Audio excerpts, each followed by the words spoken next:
No, it's time to break away. Put down your tequila shooters. Look, I know it's Cinco de Mayo, but put them down for a second. Grab that bowl of cereal. It's time for Wrestle AM. Kocosports.com right here. Bringing in the Coco crew. First you got me. I'm just a sexy bitch. That's right. Boom Boom here shaking a room from beautiful Omaha, Nebraska. And, of course, joining me to my left, stage left, is none other than the man, the myth, the wrestling legend, Dave Kokotis. Dave, it's good to see you back here. How was the zoo? The zoo got canceled because there was an earthquake that got us to a really early start, and then the weather looked bad. So we went to Panasonic Museum, and we played rugby, kickboxing, dancing. It was a lot of fun. I got to catch up on the pay-per-view, but I did watch Raw. I want to thank George Martel for filling in. And after Raw review booms, there's a huge conspiracy. And you know what? You know me. We got to find the truth. There's a huge conspiracy of who really won pay-per-view profits. And so you're telling me it's a conspiracy with a capital C-O-N-spiracy. Exactly. So we'll get to the who really is the pay-per-view profits at the end. And also, there's thumbnail gate. I just want to tell people, if you are one of those guys that get confused by thumbnails, please fast forward to the end, because I did a social experiment, and I'm not going to say you're the R word, but we'll get to it. We'll get to it. Anyway, booms! As we always do, win, loss, tie. This Raw was all over the place. I'm expecting, because sometimes when you watch Raw, you're like, oh, it's going to be unanimous. It's going to be unanimous win, unanimous loss. You know, you can predict which way the internet infantry is going to go. I think this is one of those shows where people are going to start insulting each other in the comments. I think this is going to be one of those shows where everyone's not going to agree. I think this was a perfect show for good, bad, and ugly. There was some good stuff, some bad stuff, and oh my God, what were they thinking stuff. But overall, I'm going to give it a win. I was entertained most of the 3 hours. Some of it was, there was some really bad stuff. Trust me, we'll get to it.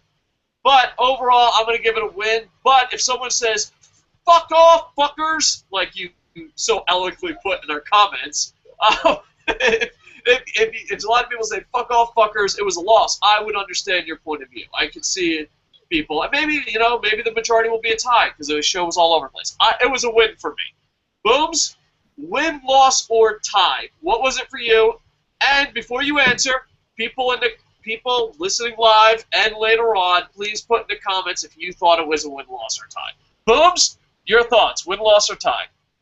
I'm going to give it a win. I will say overall that this show, it was a solid show. Was it absolutely perfect? No, but it was still pretty good. So, 2 thumbs up here. Going to give it a win in my book. All right, so yeah, it's win. Man, I was expecting a loss. I was expecting a loss for me because there was some really bad stuff. But should we break it down? Let's break it down. Let's go. A little under the weather today. Booms. Break it down the only way you know how. Hey, oh, wait a minute, different type of break it down. I'm sorry. I apologize. We're going to start this bad boy off here. It was Monday Night Raw, May the 5th, 2014, live from beautiful, well, I don't know what beautiful, I've never been there before, but got to check it out, Albany, New York. It started out with a 20-man battle royal. Dean Ambrose forced to defend his U.S. title against 19 other men. There was a lot of names in there. Of course, you had people like R-Truth, Xavier Woods, Big Show, Mark Henry, Sheamus, Ryback, Goldust, Cody Rhodes, Dolph Ziggler, Santino Marella, just to name a few. Overall, this match, it went pretty long. It came down to the final two, which was the defending champion, Dean Ambrose, and Sheamus. Sheamus hit a bro kick on Dean Ambrose as soon as he eliminated Ryback, picked him up, tossed him out, new United States champion. Sheamus celebrated. Triple H later came out and said, basically this is only the beginning. You guys are going to be on your backs by the end of the night. A little bit of foreshadowing there. But, Dave, I thought it was a really good way to open the show. Honestly, I don't think Dean Ambrose really has that much to be ashamed of as far as losing. I mean, it was against 19 other guys. He was the final two. He lost. He had a little bit of, deck was stacked against him. And plus, he really wasn't defending his title that much, but still, you can't take away his run, 351 days. He won that U.S. title. A lot of people forget almost exactly 1 year ago against Kofi Kingston at Payback. That's the next pay-per-view that they're doing here. So almost a complete year reign as United States champion. Is the longest reigning United States champion since they reintroduced the U.S. title to the WWE. So, I thought it was a good way to start the show, Dave.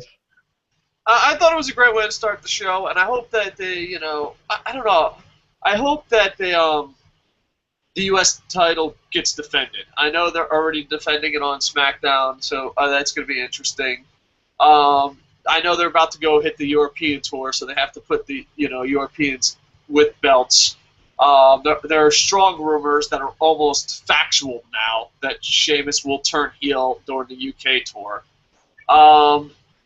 You know what? Actually, I believe they're going to turn Sheamus heel after the UK tour. They're going to bring him back, then they're going to turn him. They don't want to turn him right now because, they're about to go overseas where he's going to be a hometown hero, put the belt on him, have some fun with it, come back, then turn him heel. Because, honestly, I think that's the way he needs to be. He's part of the D Club. I love booing the D Club, and I think the fans enjoy booing him too. He got the hell booed out of him. Santino got the hell booed out of him. So I think WWE really needs to open up their ears and just roll with this stuff that the fans are giving them. The fans are giving you feedback. Roll with it. And I don't know why WWE tends to be kind of stubborn about that.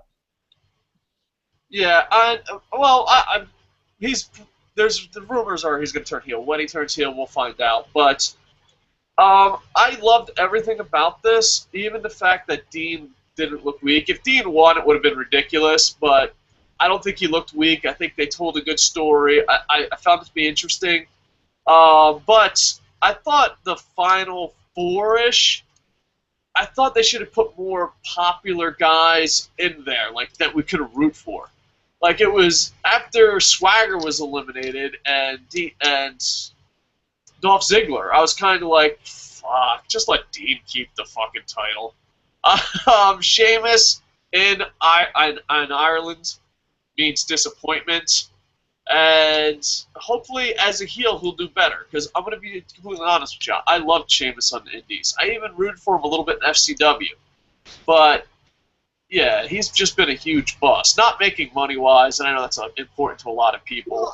But not making money-wise, but he's been a huge bust as far as fans go. What's that? Dave, I think the reason he's been a bust this time around is because he went out with an injury. He came back, and it was just nothing changed about him. Nothing. No attitude, no demeanor. They didn't turn, he wasn't heel. He wasn't like a solid face. And he was just, okay, copy and paste from where he left off. And people were just like, look, I'm not buying this. Whatever.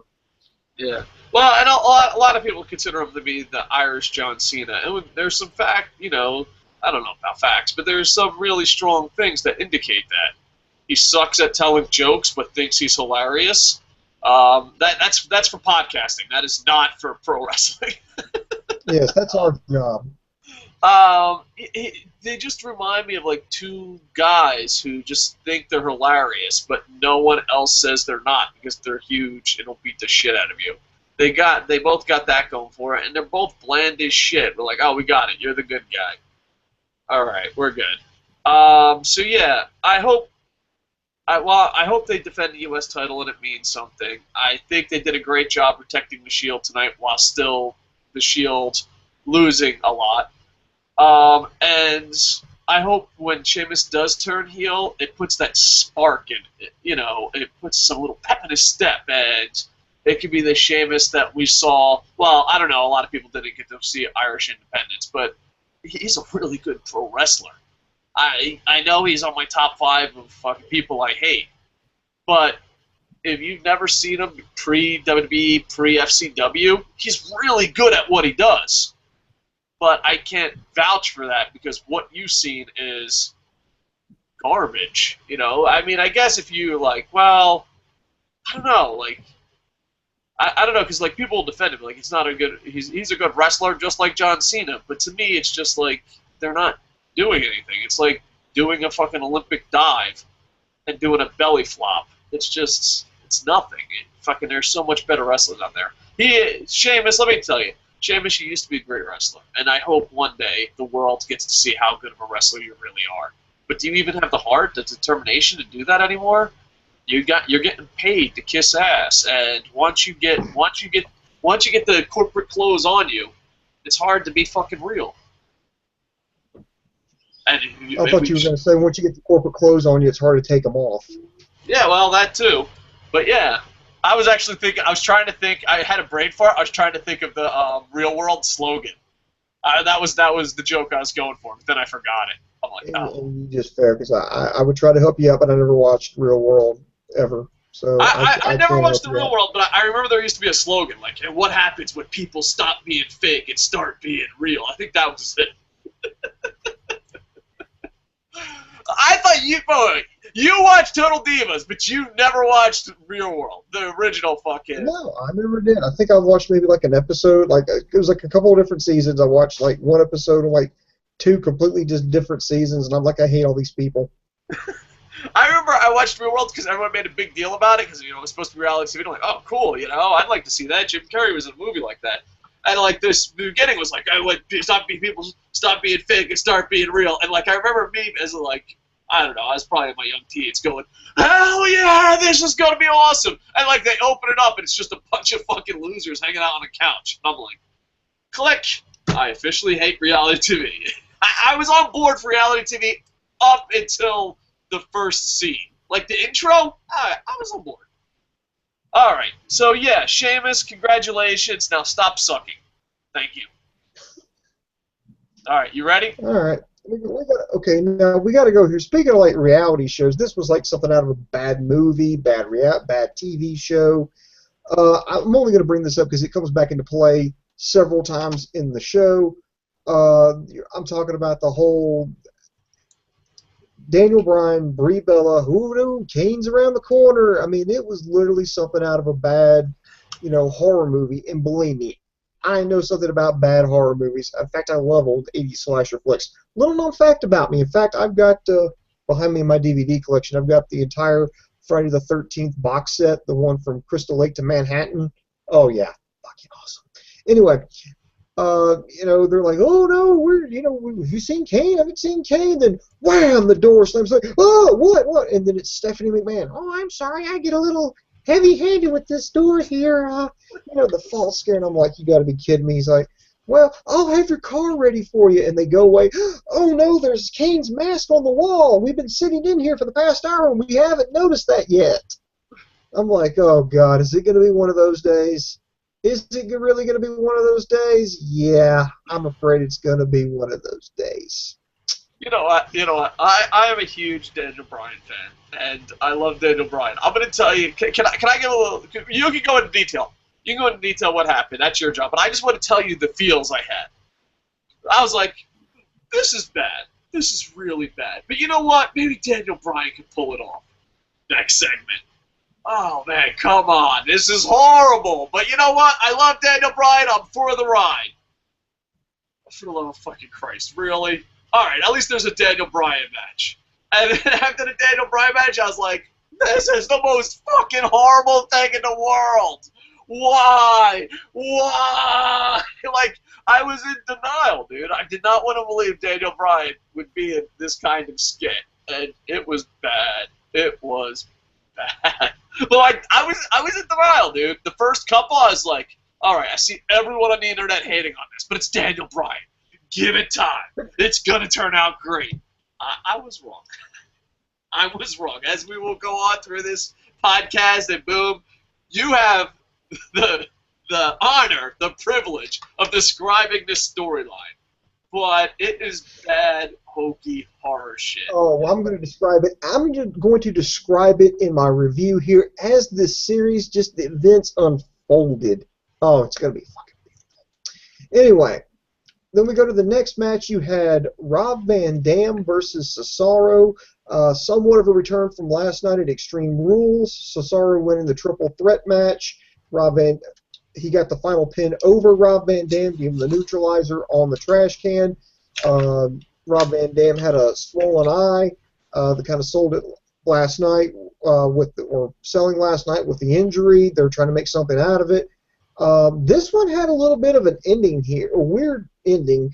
I do like Cesaro doing the triple gut-wrench suplex. You know, Eddie Guerrero had the three amigos. You know, he had the three, just suplexes. And then Chris Benoit had that German suplex, that trio there. And I guess they're trying to do the same thing here with Cesaro. He had a gut-wrench suplex, held on, picked RVD back up, slammed him down again, and repeated. I think it's something interesting. I don't know what it is about having moves in threes, but if you're going to do something good, why not do it 2 more times? Match wound up being pretty good. Rob Van Dam got hung up in the corner. Cesaro went to the outside, started pummeling him. Referee counted to 5. He didn't stop. They disqualified him. He kept going. Heyman backed him off so he wouldn't get suspended. I kind of like this because it shows that there are rules that wrestlers need to follow, and there are consequences. And I like that the referee followed through with the threat. If you don't break by 5, I'm going to DQ you. He kept going. He hit 5, and it's just lets me know that in this universe, as crazy as it gets, there are still rules that you still have to adhere to. There are reasons why you need to back off. Hey, you'll get suspended. So you've already got disqualified. Don't get suspended. Back off. Let's just go up the ramp. And, Rob Van Dam also asked for help because he's been beaten up, checking on him. So the match itself was pretty good. I would normally be upset that it ended with this fucking bullshit disqualification, but in the context of everything, I think it worked. Yeah, and plus RVD kind of has almost legend status in WWE, where he's with Jericho. He's part of the part-timers, and they really do protect the part-timers. So I think it's kind of like Rob Van Dam did his job to try to help Cesaro get over, which I don't think was that successful, and I don't think it was needed, but I understand their way of thinking. I just think they had to protect Rob Van Dam a little bit, and hopefully they can get some wins. Because Chris Jericho in his book said it best, I think it was in his book, maybe it was in an interview, that I can lose 9 times in a row and people still love me. But I need that one victory before I lose another 9 times in a row. So, you can still have a lot of value, like with Chris Jericho, and keep losing just because of who you are and your reputation. I think Rob Van Dam has that, not as high as Chris Jericho, but has that reputation. And I think the next feud he's in, he has to try to get the best of some people just so he could help put someone over a little bit better next time. So, yeah, I found it to be interesting, the matchup, and I'm just glad they're pushing Cesaro to the moon. In our chat, Forsaken always has an Internet Infantry chat, and we got to figure a way to advertise that more. Maybe I'll figure out a way if there's a way to send out the link on my Facebook and stuff, and Twitter. But the conversation there is a bunch of the Internet Infantry members were wondering why Paul Heyman and Cesaro are together. And I think it works out good, because you need... and I'm going to defend why they're together. Booms, if you want to take the counter, because a lot of people don't think they should be together. 1, I think Paul Heyman is amazing and needs to be on television. 2, it keeps Brock Lesnar, the character, on every week of Raw. 3, it just... I think Cesaro, as much as I love him, still needs that mouthpiece, and... with Paul Heyman still makes him a tweener, because I think face Cesaro at this point would be very boring.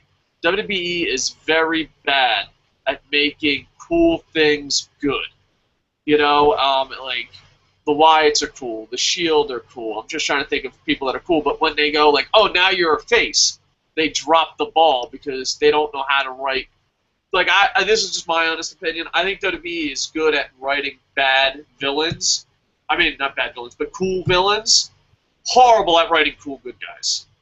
Just horrible. And usually the best cool good guys, when you hear their interviews or podcasts, I'm just using Stone Cold as an example, they're the ones that pick the ball and run with it. So to me, I think Cesaro being a tweener and having Paul Heyman helps his push. And of course, eventually he's going to turn face and leave Heyman. I just hopefully not soon. So I see value why they need each other. Booms, you want to take the other route? Do you think Cesaro and Paul Heyman's a bad mix-up? I honestly don't. No, I don't think it's a bad matchup. I think what WWE had to realize was just because you put somebody with Paul Heyman is not going to automatically get them over. Look at Ryback. Look at Curtis Axel. They thought, okay, just put him with this guy. Maybe he can help him out, tutor him, get him better on the microphone.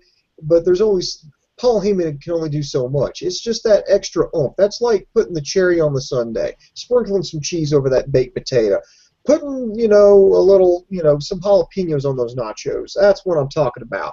You got something that's already good. You just got a little garnish that makes it just a little bit better. And I think that's what Paul Heyman does with Cesaro. He just makes him just that much better. It's like when, and I'm going way back here, when Bobby the Brain Heenan started managing Nick Botwinkle and Ray Stevens. It was these guys were already over. These guys were already a good heel tag team. It just took them to a different level.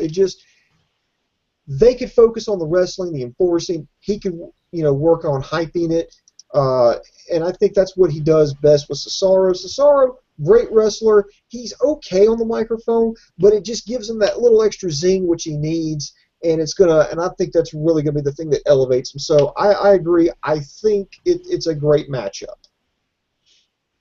All right, you want to go through some live comments before we continue breaking it down? All right, yes, go for it. No, because first off, I want to say Pablo get well. Pablo is usually our live comment guy, but he's a little under the weather, and so hey, live comments might be there. Booms will tell you. I think he caught the brown bottle flu. So, Pablo, I hope you feel better. Hopefully you'll be back next week. So that means we're going old school, where I read everything. And Booms hates me for it. Aaron Moore says, we're here, player dies. I can't watch live, but if I hear... We're doing it this way. No, Pablo. We do it. All right. I can't... Player dies says, I can't watch live, but if I hear one of you guys say the Shield got buried, may Terry Funk strike you. You know what? I think player dies. You know what? I didn't say anyone got buried. I don't think Boom's gonna say anyone got buried. But I think the new cool thing is trying to guess what the internet's gonna complain about. Like everyone's like, oh, they turned their back on Daniel Bryan. I still have not met anyone that I physically know turned their back on Daniel Bryan. And I think a lot of people, I think it's fun. Like the new internet class, the new internet wrestling fan, it's fun to make fun of the other internet wrestling fans, and they have to try to jump on what they're going to complain about next. All right, I'm skipping a couple comments, Booms. I'm doing that for you. I don't believe it. All right, Grevin says, bordering on loss, Shield saved it for me. All right. Forsaken, suckage loss. Oh. Really? He's going hardcore on this one. The Katie Vick episode was brilliant. 5-star show compared to this. WWE put fans to sleep, literally from the live chat. Yeah, a lot of people gave up on the live chat because of the Raw. Had some good stuff, but lost. X-Ray Vision. Forsaken says, indeed! I don't know. Boom, boom, boom. Just seen Bray's promo on the show. We'll talk about that later. Brianna Jackson, correction, Boom Boom. Uh-oh. Correction. She's putting you in your spot. You messed up a lot. You've done some great things, but you've messed up. Dean won the U.S. title last year at Extreme Rules. Booms. Let me look at my magical crystal ball. All right. You look, and I'm going to keep reading comments. Franielli says, it was a tie for me. Ambrose is my favorite of the Shield. He's a loose cannon. Fred Yelly also says, has Ziggy fallen from grace so much that he has to lose to a comedy relief character, yeah, dude, I don't know. Ziggler is also on my fantasy team, and he's one of my favorite wrestlers, and I don't know. You always tell yourself, wow, dude, it's going to go. Dave, how was the zoo? I didn't go to the zoo. It was raining. I went to Panasonic Museum and played rugby and kickboxing and a bunch of science stuff. It was a lot of fun. StaceX02 says, well, everybody, I'm afraid I got some bad news. There was no good stuff tonight. I fell asleep most of the times during WWE Raw. Sorry, for me it was a loss. And for Adam Rose, bad premiere entrance. All right, we'll get to him. Road Rules was cool first 2 seasons. Real World sucked. Oh, we're getting reality TV, baby. I don't know. I don't really watch that stuff. I did watch the commercial. Booms. I don't know. Like, all I saw was the commercial. I think they showed it twice. I could be mistaken. Maybe 3 times.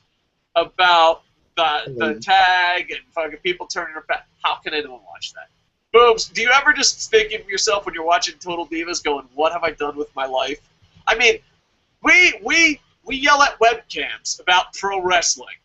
And, you know, no one should look down at another person that has an occupation like that. But Booms, do you ever just watch Total Divas and go, what have I done with my life? How can you watch that? Yeah, I have. I was like, seriously, these people make hundreds of thousands of dollars a year? Seriously, these people get to travel the world? Seriously, these people get to live the life that I would like to live? Oh, dear God. That's what I'm usually thinking. Dean's loss was like both AJ Lee and Roman's loss. He lost his title the Raw after pay-per-view like AJ, and he was a part of the final 2 in a Battle Royal and the Roman. All right, good deal. Alex the Sauce Boss! Alex the Sauce Boss is back! Alex, we missed you! Who should fight for the U.S. Championship? Cesaro, Ziggler, Swagger, RVD. I still like the Shield, but I thought they held the title too long. Yeah, they just didn't respect the title when Dean had it. I love Dean. So you got the U.S. champ. I would like maybe see Cesaro, Sheamus before before Sheamus turns heel. Ziggler wouldn't be bad, but I think he'll get some easy wins in Europe and then come back and be a heel. So he'll probably go against a face. I don't know, to be honest with you. Who is even a good face these days? Does WWE have any good faces? It just depends on your definition of good. My vote would be for right now would be Jack Swagger. I mean, it makes complete total sense. He's the real American wanting to be the United States champion. He was mentioned on the deportation list from Zeb Coulter, so I mean, it would fit. It would make sense, and you really wouldn't be that far-fetched for that to happen. Fire Dies is back, and this is a really popular opinion on the internet that I don't agree with. Bray is starting to bore me. He's great on the mic and in the ring, but I feel like half of his promos are just saying random shit with great delivery, and they're just saying something really strong at. I disagree with that completely. Well, I mean, that's his character. His character just screams, I mean, just says, like, random stuff. I mean, it's just take, like, a gospel song, take some verses out of a gospel song, then, stop in the middle of it, say your own little spin on things, and there you go. There's his character. In fact, I'm glad that you brought that up because, I mean, Bray Wyatt came out next on the show and talked about how he just sometimes he wants to watch the world burn. He wants to burn down the crop so it can be regrown in his image.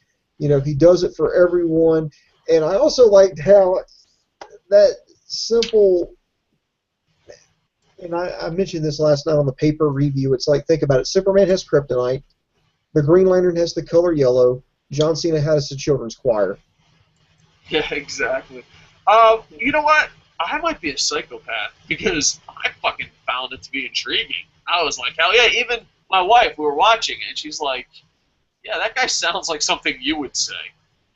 Like, let's burn the fucking world down and start over. Who's with me? So yeah, I've been privy to Dave Kocosports' rants, and one of his rants was if he ever snapped and became a crazy person, what he would do was he would go to a bank, kill all the bankers, put all the money together in a big pile and burn it, and then go to the next bank and do the same thing till eventually the cops killed him, because he was thinking, well, what are they going to do? I mean, I'm obviously crazy. I burned all the money, so you can't call me a thief. And I'm like, Jesus Christ, Dave. Dude, I still think it's a good idea. Let's just kill everyone and just fucking burn. Okay. This is getting way off topic too fast. Maybe only crazy people. Maybe only insane people fucking get it. But to me, I like the line. I liked his line. I like the line with the girl. The girl crying. I just thought it was good. I thought it was a good promo. Yeah, and I thought it was a good one. I thought it was a great promo. Yeah, I don't know why it would bore you. I don't know. Maybe just. I think the best thing about it, though, Dave. Yeah. The best thing about it was John Cena didn't come out to respond. Yeah, thank goodness. I hope the John Cena feud is over. You know, he said what he had to say, and then he left. I mean, there was no John Cena making excuses. There was none of this, hey, I'm coming back out, I want to challenge you to a rematch. No, he wasn't even there. It was great. Now, he's going to come back, show up on Main Event tomorrow night, only on the WWE Network, which nobody's going to watch. But he's going to respond to the Wyatt family. So, yeah, there you go. Hustle, loyalty, respect. What does that get you? Are you fucking for real? He's going to respond? No, he's not. Yeah, but he's going to. They promoted it on Raw. No. I know. I thought he was going to wrestle. I thought this was over. He's going to respond. See, I was under the illusion that John Cena was a good human being. John Cena did the fucking dirty deed at WrestleMania. He felt bad. He turned into a good human being. And then he put over the fucking right guy at the wrong time. And then he changed his ways, and then he was going to have a match on Main Event and never mention Bray Wyatt again because it helps get Bray Wyatt over, and wrestling on Main Event helps get Main Event over. I thought he was a good person. I didn't know he was going to respond. Fuck, it's not over. Fuck you, John Cena. First off, can I have a moment of time? I want every fucking person that said this, or something along the lines. Don't worry about the loss at WrestleMania, you fucking marks, or something along those lines. Fucking, he'll let him win at fucking Tyremania that just happened this weekend. Alright. Everyone who said that, I'm completely fine with that.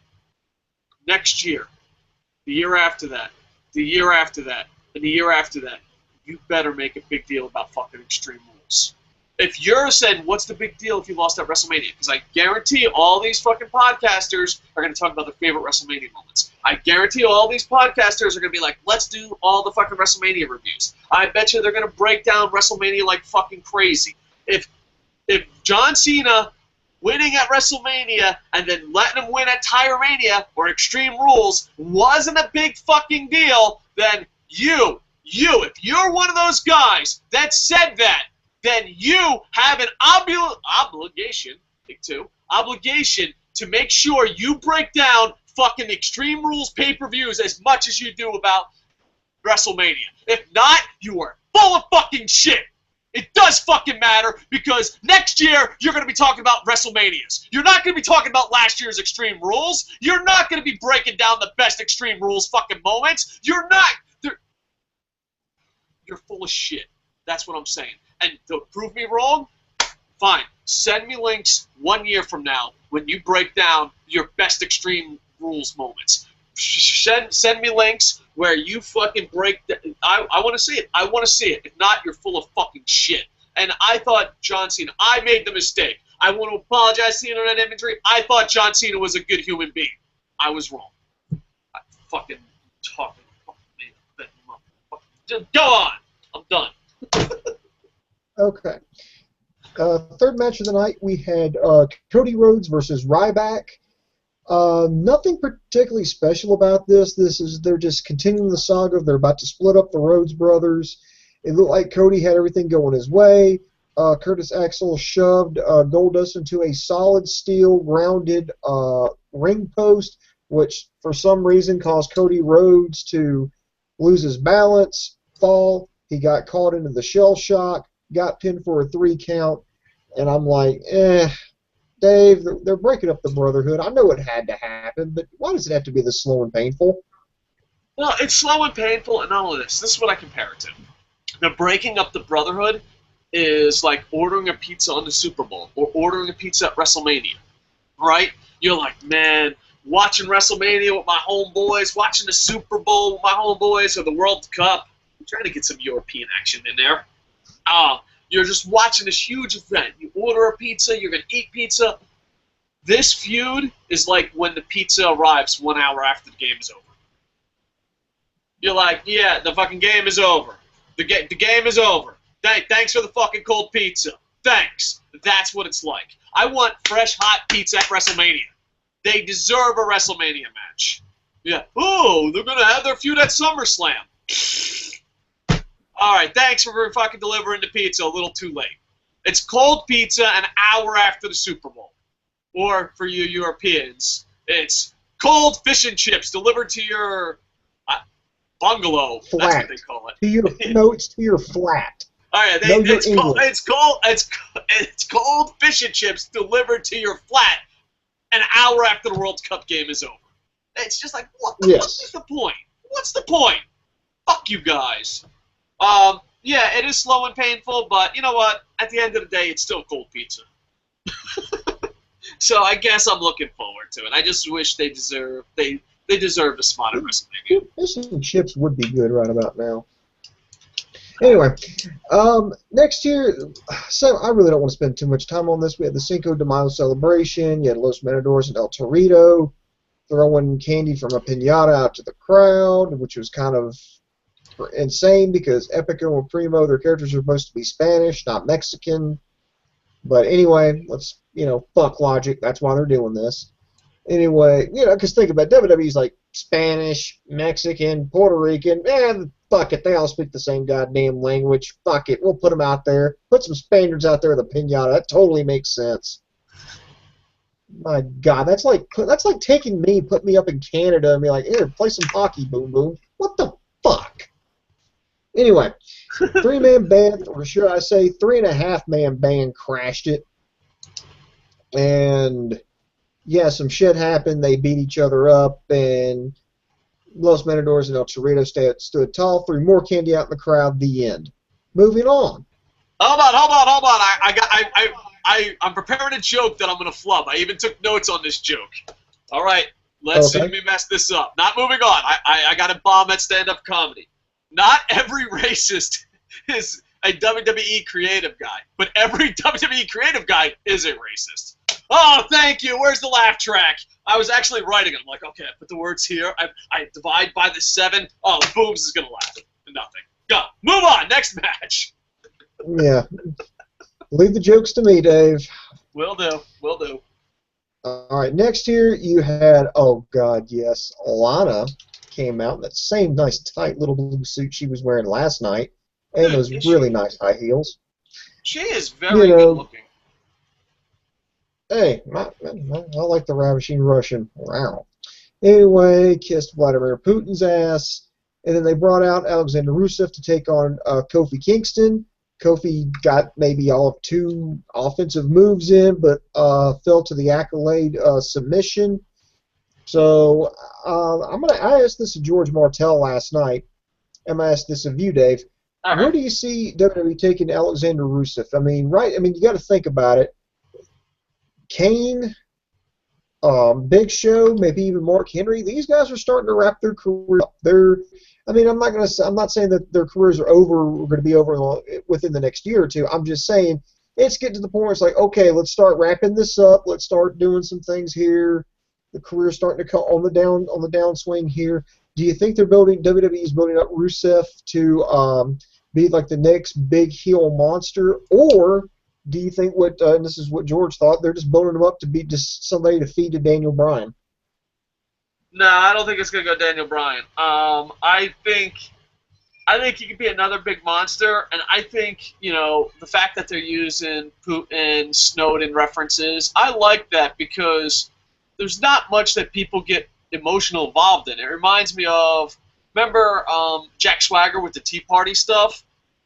People really, really get upset over a donkey and political stuff like crazy, and I think it grabs emotions, and I could see this being built up as the next Jack Swagger, possibly even at a WrestleMania match. Not for the title, not for a main event, but I could see him, if he doesn't get a DUI,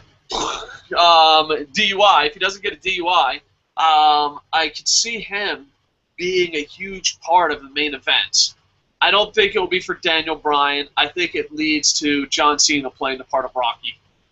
I think they're going to build him up.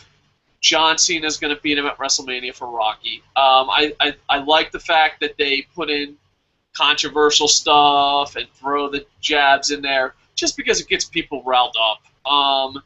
And you need something to get people riled up. And not all that, but we'll talk about it. A lot of pro wrestling fans have a bad reputation because there's some really dumb fucking wrestling fans. And if it gets a couple people just knowing about worldly topics, like, hi, who's Putin? Why is people booing him? Who Snowden? And you know it sounds crazy because me and Booms were news junkies. But I guarantee if you poll a Raw audience, a lot of them won't know who these things are. So it's kind of cool to bring it up to light. And I enjoy stuff like that because I think it's the only thing left that people even care about. So yeah, and I think that they can build him up to be a great monster. It could be Drago, as long as he doesn't screw it up in the back. But I see it as, at Mania, John Cena's playing the part of Rocky. He's obviously playing the part of Drago. I don't see them giving that spot to Daniel Bryan. I think John Cena is going to come in with the red, white, and blue and win it. So it breaks my heart, but that's what I would guess is going to happen. Okay. Well, next segment here, this was part 2 here of the Daniel Bryan, Brie Bella run from Jason Voorhees, Kane. Let's see, they went to their car, they were getting ready to leave, but Stephanie slapped the car door, made Brie jump, and she said, oh yeah, I forgot to mention, you got a match tonight, and if you don't wrestle, I'll just strip you of the title. So your match, that starts right now, so they stopped. They got out of the car. They went down to the ring, which led to the next match, Daniel Bryan versus Alberto Del Rio. Not his best match. I don't know if that was just he was messing up or just he's trying to sell the fact that he was rattled. Wondering where Kane's gonna pop out. And to me, I just think this whole thing is. I think somebody's like working on a dare in WWE Creative. Hey, let's come up with something really crappy and we can see if Daniel Bryan can make that work. I mean, every time they've tried to bury him, he's come back stronger than before. But I really think they're pushing the limits with Daniel Bryan on this one. Excuse me. Anyway, his match with Del Rio, he won by hitting him with the no lock. Del Rio taps out. Kane's music and pyro goes off. He goes to the back with Brie and Dave. What did you think about the match? You know what? I thought I hate fucking Kane. I hate the Kane character. I fucking hate the Kane character with all this fucking heart. Because this stupid fucking storyline, which is just pure fucking garbage, and they did it with Edge. Anytime Kane's in a main event, just the fucking storylines is going to be fucking pure garbage. Even Percy Pringle used to be like, dude, this is fucking garbage. They just throw shit together. And, Percy Pringle was fucking really close to this fucking guy. And it's just fucking garbage. And you can't have a really bad horror movie film made by a bunch of high school kids. That's not fair. Middle school kids. You can't have a bunch of fucking middle school kids making a horror film and then go out and have a real wrestling match. It just fucking ruins it. And it seems like they screwed Albert Del Rio on this. I don't even know if this could have been a 5-star match. I was too fucking embarrassed to even give a shit. Kane fucking ruined everything about this. This is just a bad storyline. And I don't know if they're doing it to fuck with Daniel Bryan or not, but they did it with Edge. It's just fucking bad. I think what they're trying to do, I think what WWE is trying to do is they're trying to get Daniel Bryan over as champion, because if you read the dirt sheets like I do, you would, somebody, and I don't know who the hell they attributed it to, but they just attribute it to, people who make the decisions. I don't know if it's Vince McMahon, Triple H, creative, or what have you, but they're saying that Daniel Bryan's not actually over. It's just the yes chant that's over. Yeah. Well, because they always have their excuse. They're fucking stuck in their ways, and they're going to protect their own people, and they've just fucking built in excuses. And I don't know. I love the fact that pro wrestling is predetermined sometimes. I love the fact that fucking you can make something great. And when sports entertainment, pro wrestling is at its best, at its peak, and done right, hitting every move, it can really be the best entertainment in the world. And I believe that from the bottom of my heart. Like, I write books, I've been part of screenplays and TV projects, and people always make fun of me. And I'm like, dude, no. If pro wrestling is done right, it can be the best entertainment in the world. This just fucking, it's not done right because they just fucking want their friends. They want to be proven right. Being a pro wrestling promoter and booker, doing it right is you have a plan, a long-term plan, and then you adjust it on the fly. I don't know, it's kind of like, I'm being over the top here, it's almost like leading an orchestra, almost like it's magical. You gotta fucking have a plan, you gotta have a vision, and then you also have to see how the live reaction goes, and, you know, sometimes people quit, get injured, and all that, so you gotta adjust on the fly. But, to me, it's also moments like when you read shit and hear stuff like that. That's just them trying to protect their friends, protect their fucking jobs. That's all it is. It's such political bullshit. And it's why a lot of pro wrestling fans just eventually move to the UFC. I mean, you're just like, oh, alright, I'm fucking done. I'll just go watch this shit, you know? And it just fucking bothers me because, you know, when it's Randy Orton, Batista is one of those fucking good-looking fucking D-Club members. They're like, oh, fucking, yeah, well, what happened was, like, you know, like, yeah, perfect example is John Cena. Everyone puts over John Cena like $1 million, right? Everybody fucking in the company. Here's the fucking reality.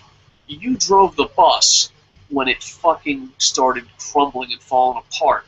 The only reason they make more money is because the people in the back are busting their asses. But as far as star power, making money, doing stuff, it went down. And as far as eyeballs go, you know, no one ever talks about that. Like, oh, this is what ratings used to be, and this is what ratings are now, but they're making tons of money because they're finding new avenues of approach. That's not John Cena doing that.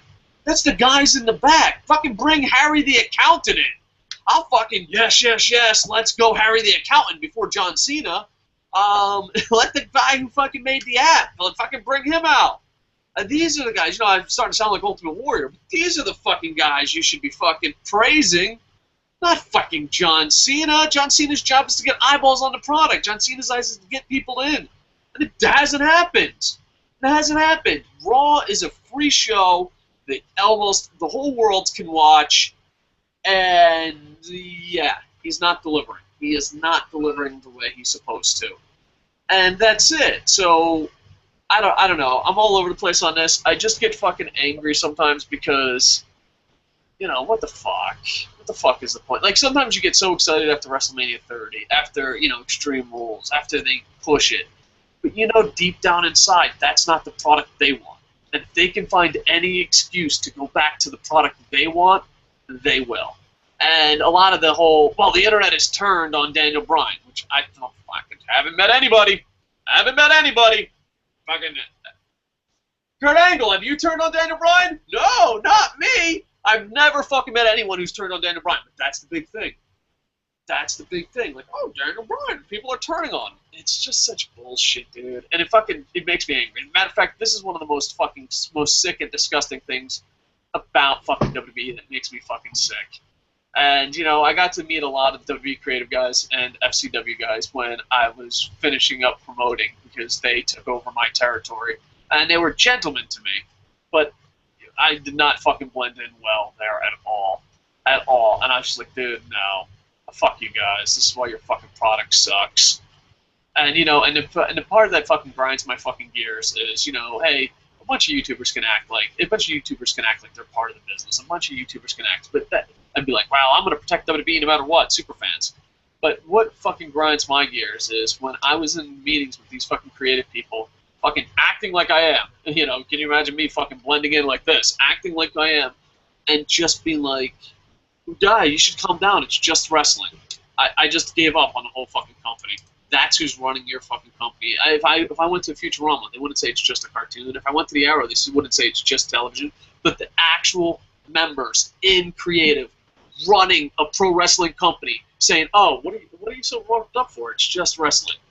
And I'm like, well, you know, in 20 fucking years, it won't even be that. I don't know. It just makes me fucking angry. So yeah, go on, Booms. Well, anyway, as soon as they get to the car, the car won't start. So he goes. Yeah, I know. Stop me, kids, if this sounds familiar here, but the car won't stop. So he gets out and he goes, pops the hood, and he looks up under the hood. Oh, it looks like something's disconnected. Here, I got it. Well, hurry up, let's get out of here. He shuts the hood. Kane's in the back seat, and then Bree screams, ah, ah, ah, for 15 fucking minutes. Ah, ah, they're like, she's waiting for shit to go down, like, ah, and screaming every, 10 seconds or so just to make sure that she's selling the fact that she's scared of Kane here. Ah! So, anyway,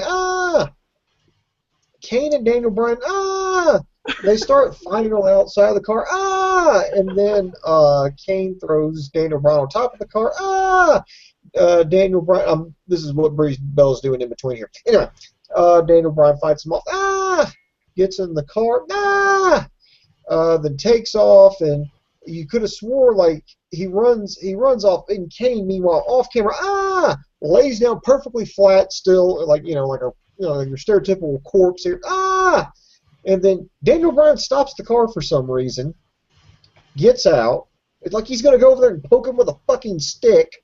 It's like, is he really hurt? Is he dead? I'm like, God, Jesus Christ, just get up. And you can hear the live audience go, what the fuck? Seriously, no, go. And he's walking over. Kane sits up.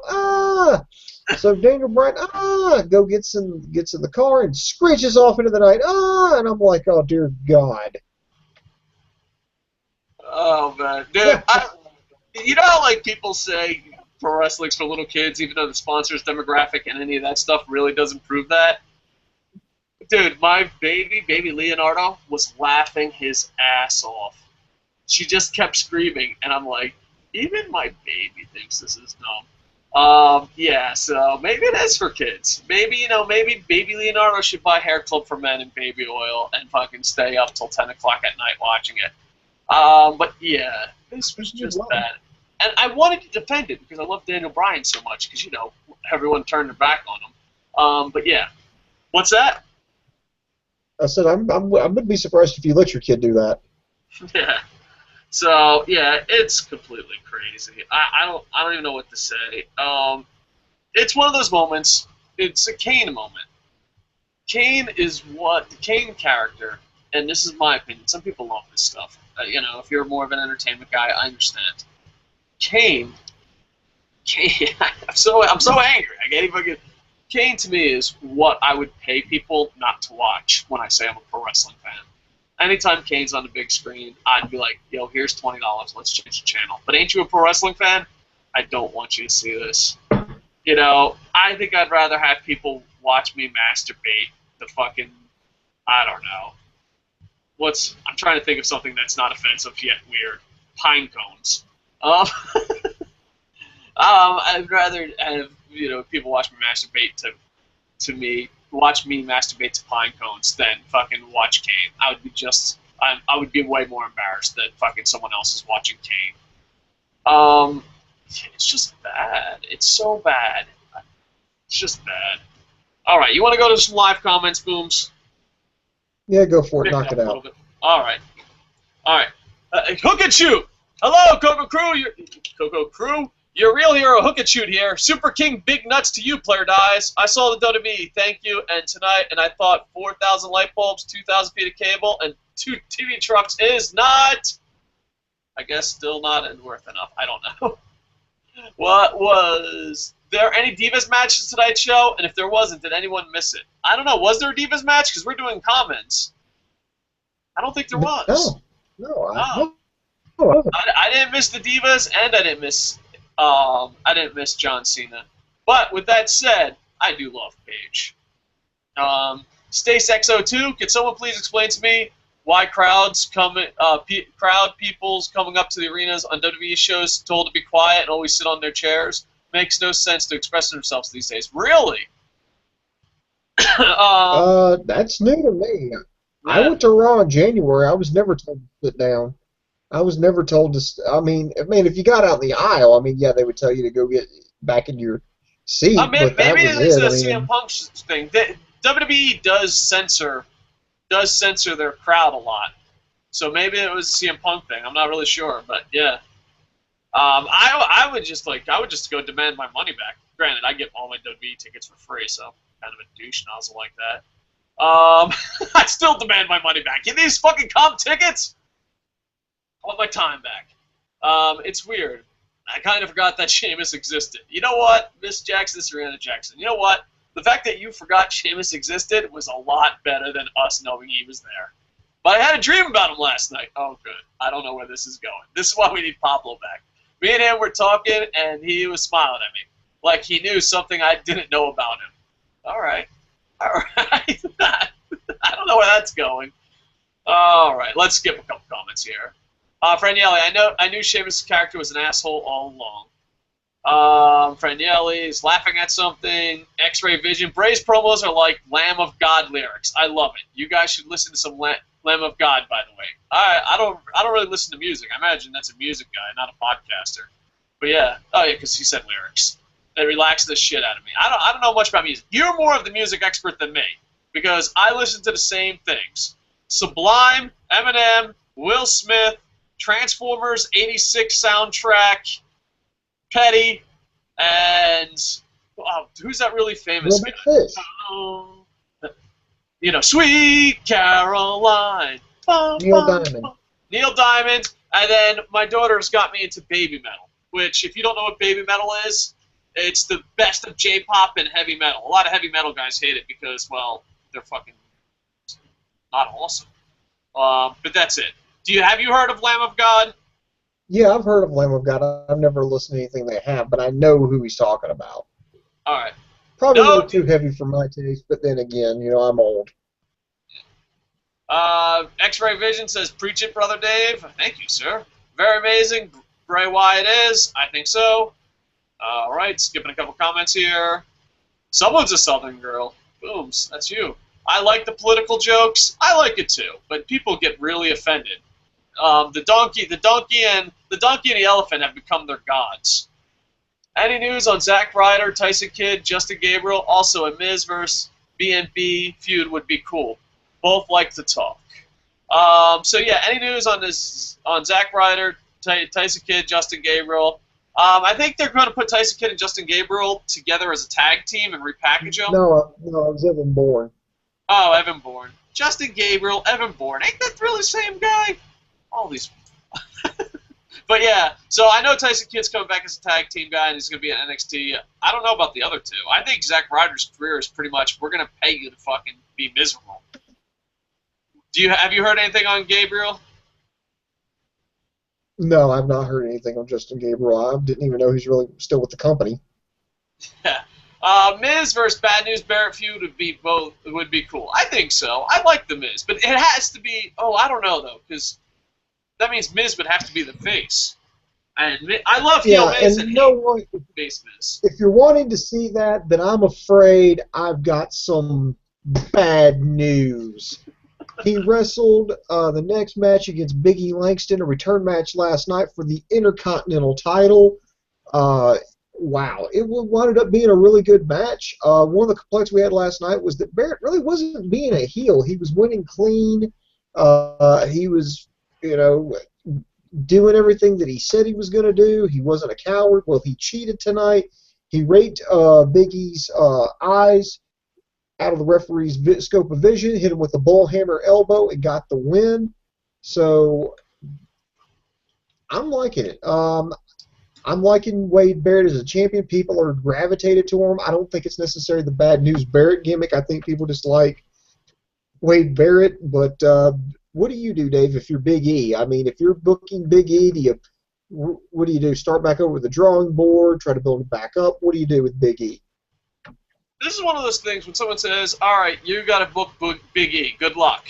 You just look at him like, thanks a lot. Thanks a lot for fucking me. Thank you. Thank you. I want to thank everyone in this creative meeting. Thank you for giving me Big E after you fucked him in the ass twice on national television. Thank you. It's very hard to rebuild him up. They fucked him good. Yeah, I would maybe just keep him in an Intercontinental title. Ooh, oh, not so fast, my fellow friend. Terry Funk sent the idea right to the Chris Hero hat. You ready? Thank you, Terry Funk. There's your face to go against Sheamus for the U.S. title. Sheamus turns heel. You need a face. I think that's the next feud. Big E versus Sheamus for the U.S. title. Thoughts, comments, suggestions? And then Vince would be like, you know what? I don't like that idea, kid. We need more midgets. All right. They have midget managers. You're on board, kid. All right. I don't know how Vince talks. I'm just fucking talking to my ass now. But your thoughts, Booms. Your thoughts. Biggie Langston, Sheamus? No, I wouldn't mind.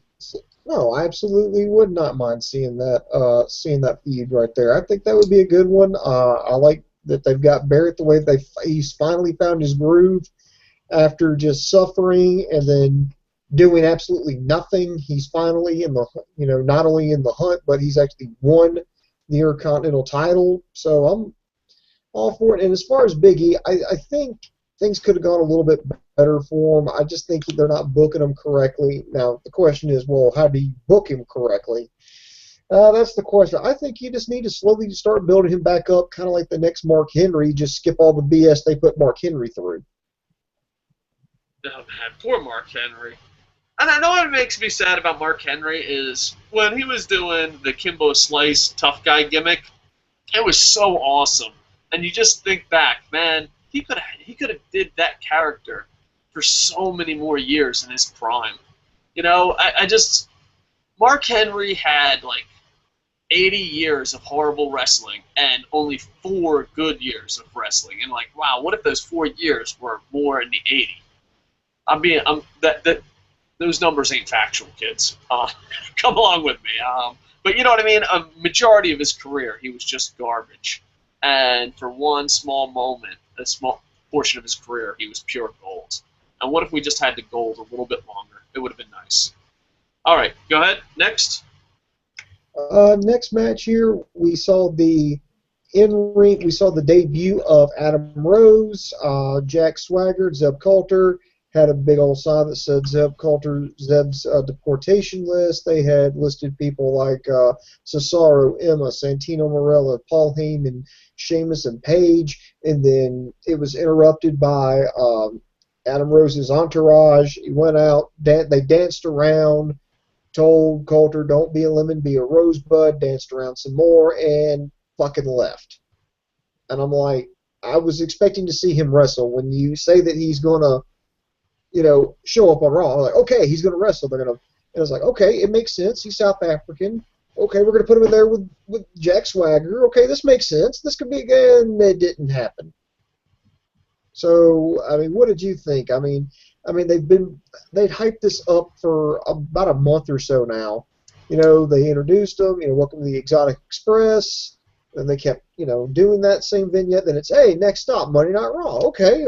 And I've seen this guy wrestle in NXT. I'm interested to see where they go with this, how they work with him in WWE, how they work with him on the main roster. And they danced around, he crowd surfed and left. So were you satisfied by that? You know what? This reminds me of why I'm old. I don't see the appeal in the Rose character. A lot of people online, the younger generation is like, this is going to be great. I don't see the appeal. It reminds me of a bad Zima commercial. It just reminds me of a really bad beer commercial. Maybe I'm old. I don't see it. I just don't see it. I'm like, is he going to sell me light beer? What is he doing? With that said, it's a catchy as shit song. I'm like, good work. I don't know if they bought that song or made that song, but hey, I enjoyed the song. I was like, hell yeah, I'm dancing with a bunny. But I think he's gonna sell me some type of new beer. With that said, I know a lot of people were looking forward to this, and the people that were looking forward to this had to have been let down. I could see a lot of funny feuds with him and Swagger. I could see that being a funny feud, but I don't know. I think it's maybe a step down to where Swagger should be. But then again, ever since his WrestleMania DUI action, you could say that about him. a step down from where he should be. But yeah, I could see it being funny. Especially, I didn't know he was from South Africa. The character, at least, I knew the wrestler, but I didn't know if they were going to mention that. I don't know what the hell he was. But yeah, I just feel like it's a beer commercial with a really catchy tune. That's how I feel about this. You're going to have to see more from Adam Rose before you jump on the Exotic Express. Yes. I mean, I know he can wrestle. I just don't. Like, everyone's excitement is here. And mine's like, what's going on? Is he going to give me a beer? I'm old. Someone explain it to me. That's where my excitement level is. It's this alcoholic beverage made out of barley and hops, and it usually comes in bottles or cans, and you pop the top and you imbibe the... Oh, wait a minute, I'm sorry, never mind. We were talking about something totally different. Yeah. So I enjoyed it, but... Okay, question for the Internet Infantry. What's your favorite beer, kids? Just put it down in the comments. Let me know. What's your favorite drink? Yeah, can I answer? Because I don't drink. I'm pretty straight edge. I only drink like maybe once every 3 or 4 years. No, you're just broke. Yeah, that's true. True. But I am broke. You would probably, if you could drink Dave Kocosports, you would probably be drinking Old Milwaukee. Maybe, but no. My favorite beer is because I was always a lightweight. Even when I drank a lot and had drinking problems, I called those days when I served in the Marine Corps.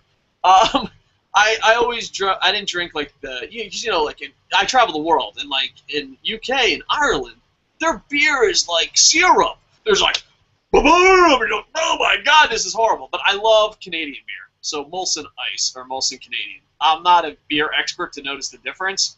I just think ice sounds cooler, but I'm a Molson Canadian, Molson Ice guy, and it's hard as shit to find that in Japan. But yeah, that's mine. Your favorite beer? Obviously, when I was drinking a lot, my favorite beer was the cheapest. Oh yeah. Back when we were back in my college days, I was drinking Keystone Light. Me now personally, I like Coors Light, but since I've been here in Omaha, there's like a lot of like locally brewed beer that I drink, and it's just been a hell of a time trying to go through it all. I mean, you've got restaurants that brew their own type of beer. We just had the Store's Brewery reopen after being pretty much out of business for the past 40 years. They've started to brew beer again. I've got to try that. But, I mean, we've got it all. I mean, we've got light amber ales all the way to, like, dark lagers, stuff, comparable to Guinness. So, Lucky Bucket makes some good stuff.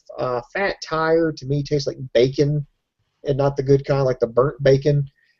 But, so it just kind of depends. I got to go through a few more things. But I tend to like, lighter beers. Not like India Pale Ales, but just, lighter beers. But as far as like the mainstream one, Coors Light. But there are some good ones here in the Midwest that I really do enjoy. All right. This segment was brought to you by CM Punk. Please come back. We're driving us to talk about beer. All right. Let's get 2 comments out of the way because these are pretty good. Grevin64 says, if WWE keeps putting Daniel Bryan in those skits, I think the fans will turn on him. But that is probably what WWE creative wants. Oh, yeah, definitely. Bam, you hit a home run with that comment. I'd rather see a sub-midget league in the WWE than see Kane versus anyone. I agree. I find the Kane to be the most embarrassing thing about pro wrestling. I'm going to say it. You ready? If Kane's character retires, not even Kane the wrestler, if he wants to be corporate Kane, libertarian Kane, hey, dude, go for it. If you want to do a whole new gimmick, go for it. You're never going to do it because there's so much money in that stupid fucking Kane character. But if Kane goes away, I'll watch Total Divas. I'd rather watch Total Divas than the Kane segment. And, God, I just watched a commercial. I don't know how human beings can watch that. I don't. More power to you, dude. All right, 3 more new comments, and we'll go back.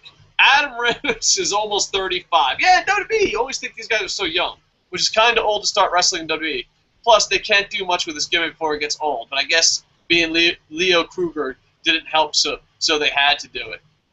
Yeah, I mean, I guess they're going to find out. At 35, you got to freaking do something. But a lot of the WWE stars are a lot older than you think they are. Okada's still in his 20s, Vince. Sign him up.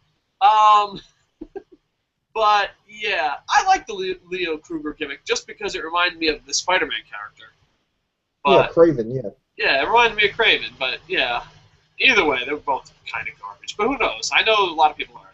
Scotch on the rocks. That's what Graven64 is. Brianna Jackson, my favorite beer is Corona. I like vodka, rum, and wine too.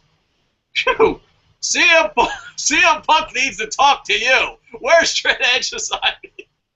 I'm sure she's not drinking it all at once. She's like, I'm drinking it all at once right now. I wouldn't recommend that. Yeah. I like Long Island iced teas, I guess, but I don't drink because A, I get concussion problems, and B, you know, I'm kind of an asshole sober, and when I get drunk, it turns out to be a lot worse. Like, I have different stages of drunk. The first stage is I'm invincible, okay? My body does not need me thinking I'm invincible anymore. Second stage, I love everybody and whoever's in our group. Even if we just met a half hour ago, it's us versus the world. Like, the rest of the world is a zombie apocalypse. So, like, we'll be sitting at a bar table, and these four guys, two are going to be complete strangers. Like, all right, it's us versus the world. Anyone fucks with us, we'll fucking kill them. Let's get everyone. And, like, the guys are like, dude, we just sat here. And then after that, it's the hitting phase. I like to hit stuff. And then after the hitting phase, it's the let's fuck or fight anything. That's your only option. Like, good to meet you. I'm way too drunk, Dave. We're fucking or fighting. What is your choice? So that's why I personally don't drink, because all three phases. I mean, the I love you phase, it gets annoying, but that's the best phase. After that, it gets worse. And not like going up to complete strangers and be like, listen, I know we just met, but we got to fuck or fight. That's what's going down right now. You decide. And like, can you just leave me alone? I'm like, I can't. Drunk Dave has escaped. Matter of fact, we used to have a nickname. My nickname when I got too drunk in the Marine Corps was Dennis Cockanuts, because I died and someone else took over my body. So I could not handle my liquor at all.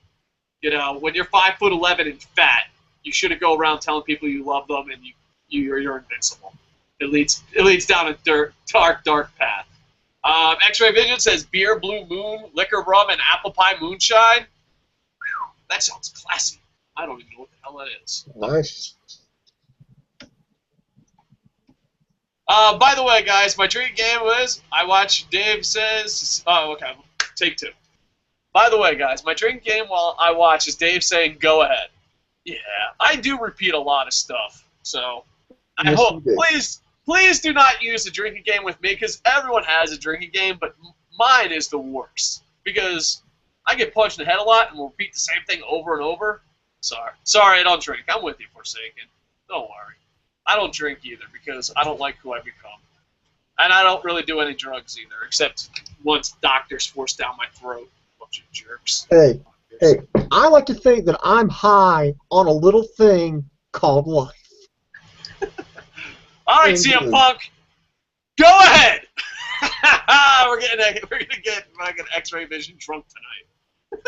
Go ahead. Like, no, we can't ruin it. We can't ruin the guy's drinking game. I apologize. I don't want you to die. We won't have enough viewers for other viewers to start dying. Go ahead. I swear I didn't even do it on purpose. And X-Ray Vision just died. He just collapsed on the floor. We had six-man tag warfare. We had the Shield versus the Wyatt family. Shut up and take my money. Pretty good back-and-forth battle. I mean, just absolute chaos.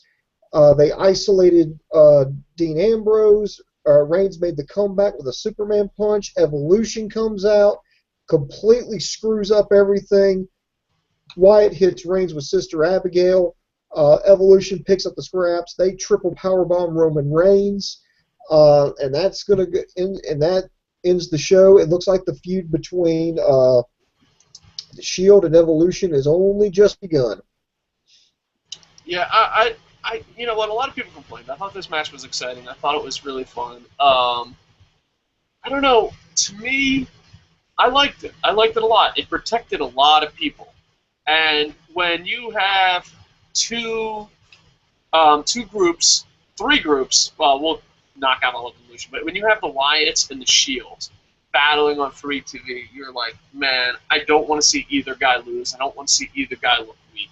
Right now, they're probably the hottest thing in WWE, and I was happy with this finish. A lot of people were very, very angry. I think Forsaken went absolutely insane in in the comments in our internet infantry chat, but I really enjoyed it. I really did. I thought it was a good way to protect it.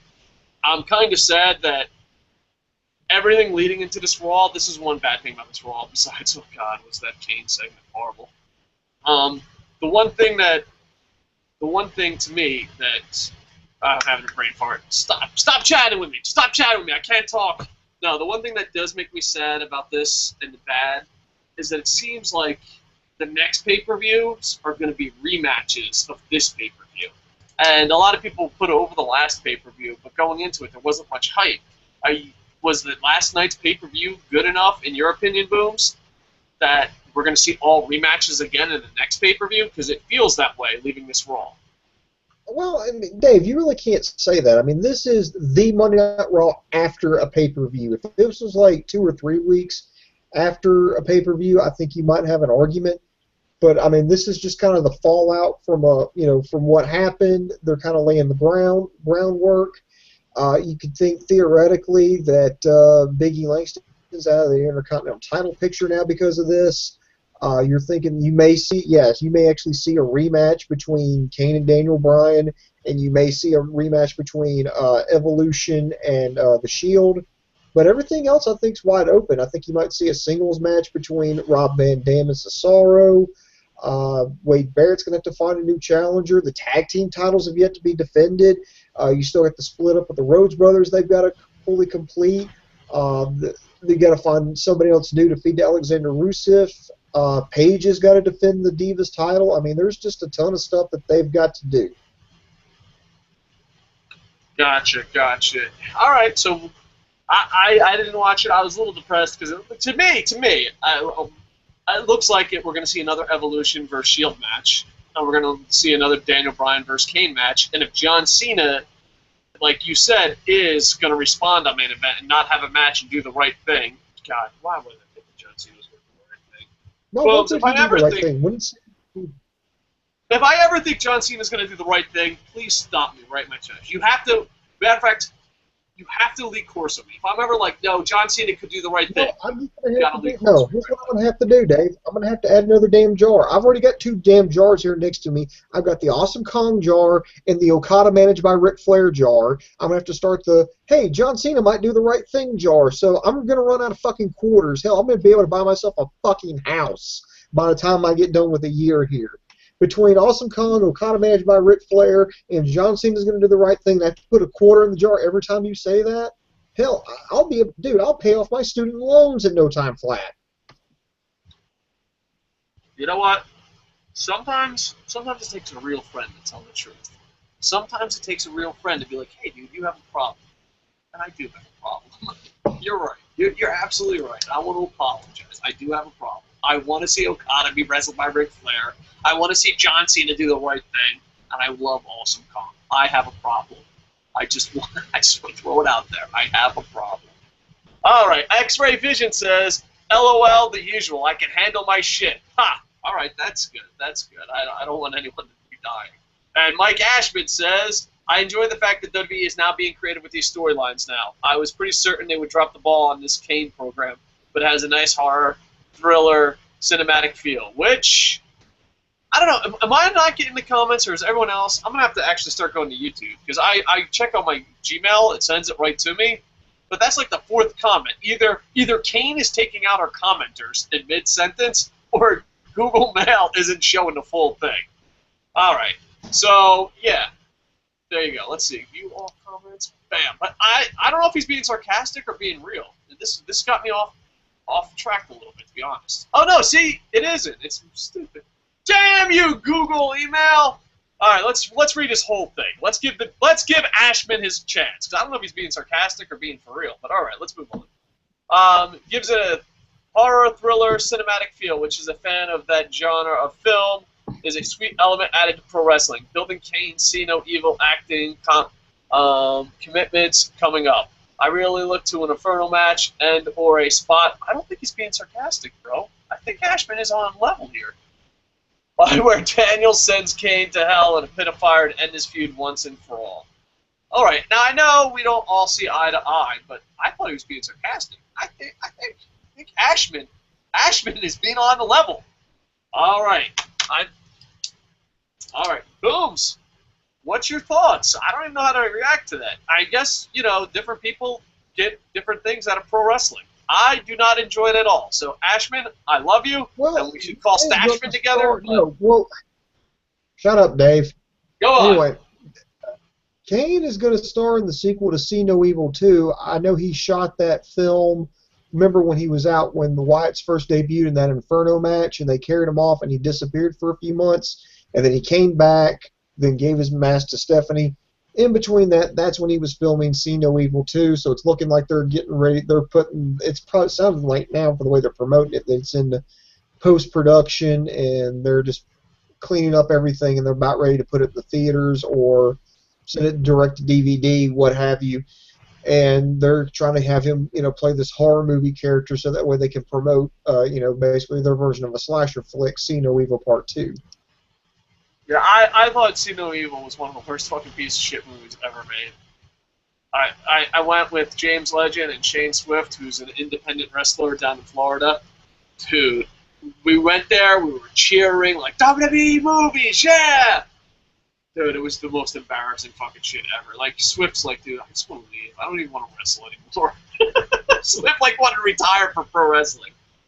Alright, so Ashman also adds, this indeed was laying the groundwork out, but also I feel they're now pulling the trigger and introduce a new talent to the main stage. Where do we go about possible predictions for the seeds planted from this Raw episode? Yeah. I don't know if I'm as positive as that. I'm pretty positive, Ashman, but you out-positive me. I don't know. I'm not looking... I guess more NXT guys coming up. When is Bo Dallas going to premiere? Because his commercial is so awesome. Maybe we'll see his commercials for the rest. I don't know. He keeps doing all these vignettes, but they don't say when. And when the hell is Sami Zayn going to debut? He's got to be coming. Same thing with Adrian Neville. Those guys can't be that far behind. Yeah, so it's going to be very interesting, and, Triple H gave a big speech how they're the future, they have another big event coming up, but I think they're going to slowly but surely bring in NXT guys. So, I wouldn't have picked Rose, but now that I know Rose is 97 years old, maybe that's why they did it. But it's going to be really interesting. Alright, Booms, I don't know if there's any more comments, but we'll give comments. If you got comments, leave them now. We got to hit the tough situation. Ready? Right, we got it. First off, I want to thank Jerry, David Cooey, and Pablo for being awesome on the site, and I hope Pablo gets well. Let's get the thank yous out of the way, because shit's about to get real, folks. Conspiracy time! I don't know the situation, Booms, but you had 27 jobs yesterday, and you fucked up the only one. You only fucked up one. So I'm going to focus on the fuck-up, because I'm a negative asshole. Booms. There's rumors that you fucked up pay-per-view profits. You proclaimed Adam Goulet as champion, but Ewok and others have Ewoks back that say he had all 8 correct, and Adam Goulet, who maybe this could you know me with conspiracies, Boom. Hey, first off, let's get the bottom. Are you Adam Goulet? All right. Are you Adam Goulet? Am I? Are you Adam Goulet? No, I am not Adam Goulet. Do I have a monocle? Do I have a curly mustache? The answer is no, so therefore I am not Adam Goulet. All right, I thought Fred Yelly was the one with the mustache. We're getting our internet infantry over. Second, does Adam... No, he's got the monocle, too. That's what separates him. He's got the monocle. Oh. Does Adam... Okay, I strike that from the record. Does Adam Goulet pay you to guarantee that he's going to win pay-per-view profits? Because you're the one keeping score. I have received no financial compensation. Now, we have a situation. We have Ewok claiming he's champ, but you announced Adam Goulet is champ. Someone is getting fucked. I'm going to call this, this Montreal screw job. This is the boom screw job. Booms? Explain yourself. Let's see. Yes, I will say that yes, Ewok from Indoor did nail every correct pick. However, I did not receive tiebreakers. And out of that, he got all 8. You, Dave, got 7 correct picks, but you nailed 2 tiebreakers, so you got 9. Adam Goulet nailed again. He also nailed 7 correct picks, and also scored 2 tiebreakers, which brought up their totals to a grand total of 9. So had Ewok scored, got any of his tiebreakers correct, he would have won. But you got it. That's the reason why we have the tiebreakers. We had ties with several ties here, and then boom. But no tiebreakers. You know, he didn't fill up any tiebreakers. So you got to get those in. Booms. I think you're giving a politically correct answer. Down in the comments is Boom full of crap. We might have to have, this might be the first time on the blog, we might have to have 2 pay-per-view profit winners. And see, we can't take it from Adam Goulet. Adam Goulet has already updated. Adam Goulet has already updated his resume on Monsters.com. We can't take that away from Adam Goulet. See, I hope that's true. I hope Adam Goulet really puts it on his side. I decided by the power invested in me in the internet and Kocosports.com, I was not about to let you win. So I just said you lost, and therefore Adam Goulet wins. Why? Because that's how I fucking roll. It's what I do. So do we? What I'm hearing is you messed up and you're blaming it on me, and we can't take it from Adam Goulet. So in the blog, we're gonna have to give 2. We're gonna have to give out 2 trophies. That's what I think. Do you agree or disagree? I'm trying to clean up your mess here with as little PR problems as possible. All right, fine then. You sure you don't want to lawyer up first? You're very confident for a man who's on trial. All right. Second thing. Oh, don't worry, I'm not too scared of you because I know what your secret is. I've got the Polaroids. I've got them hidden in a nice little safety deposit box down in the Caribbean, so I'm not scared at all.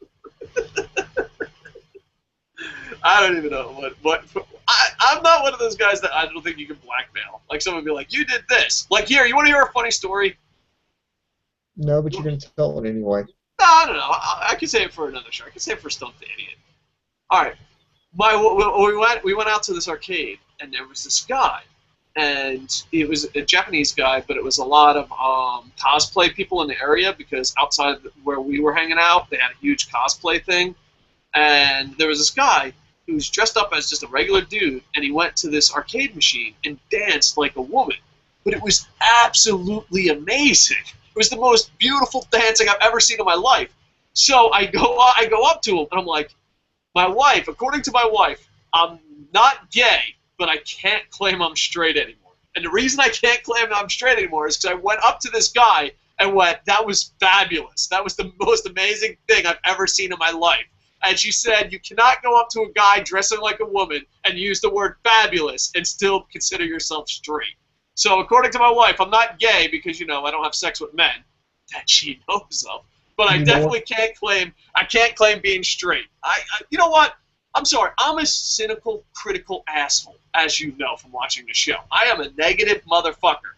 But if someone does something amazing you can't do, you need to compliment them. Granted, was fabulous maybe a wrong choice of words? I don't know. I was trying to speak the same lingo.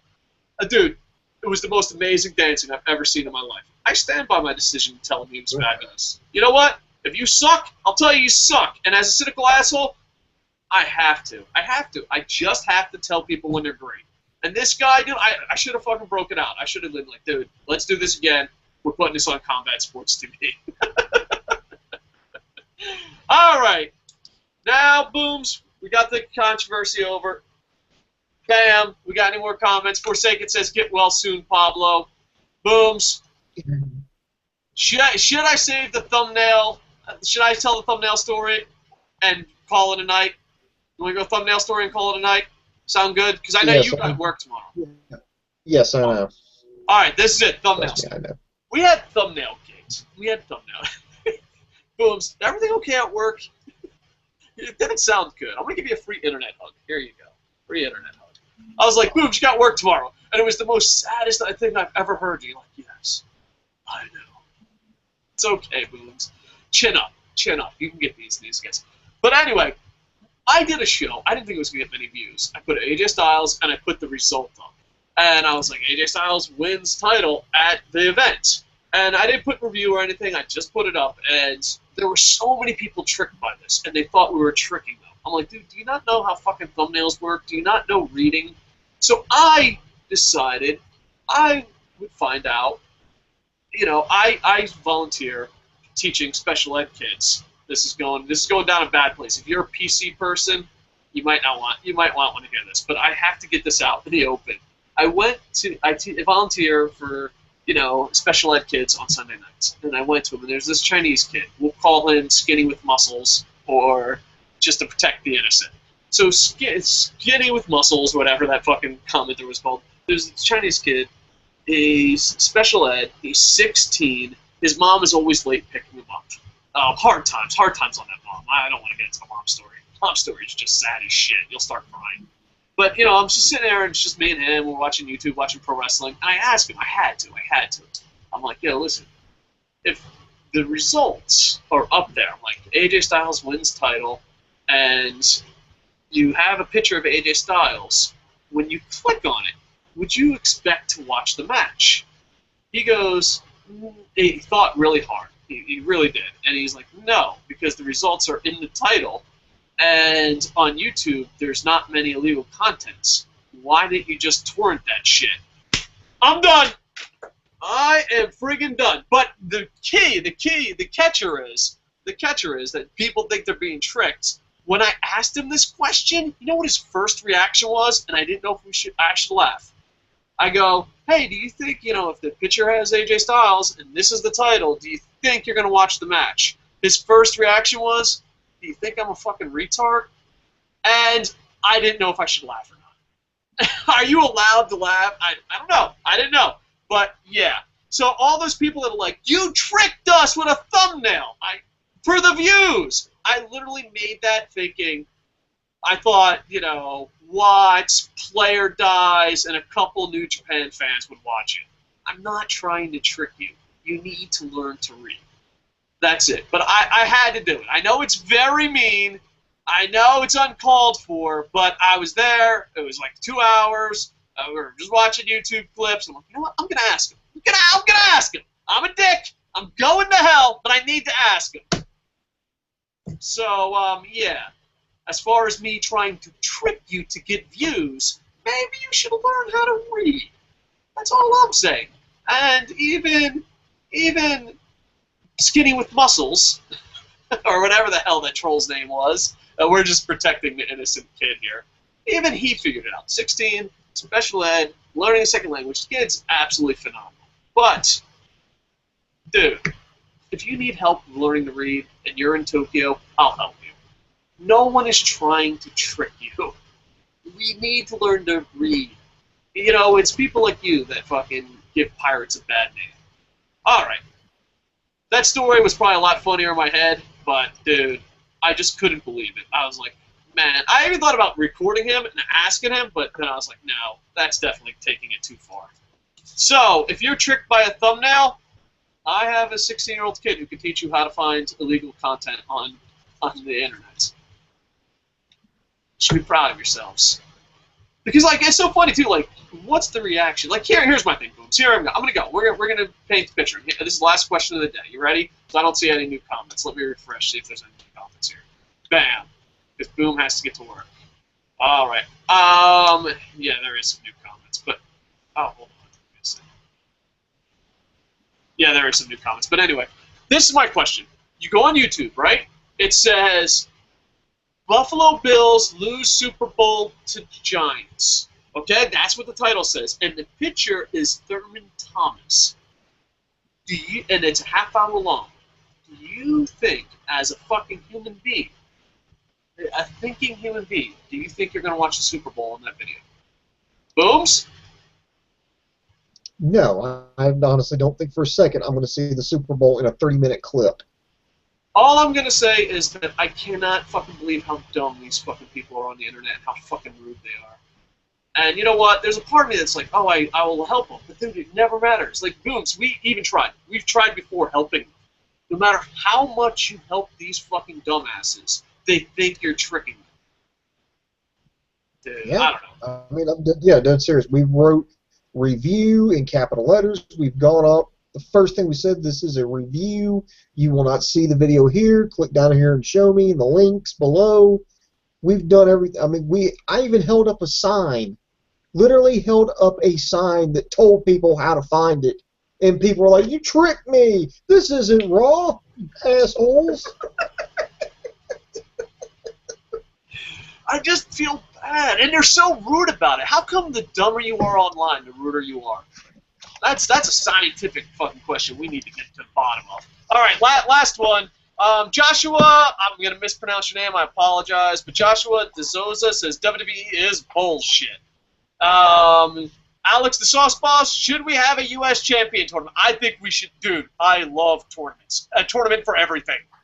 Yes, we should have a U.S. title tournament. I agree. Booms, what do you think? Tournament?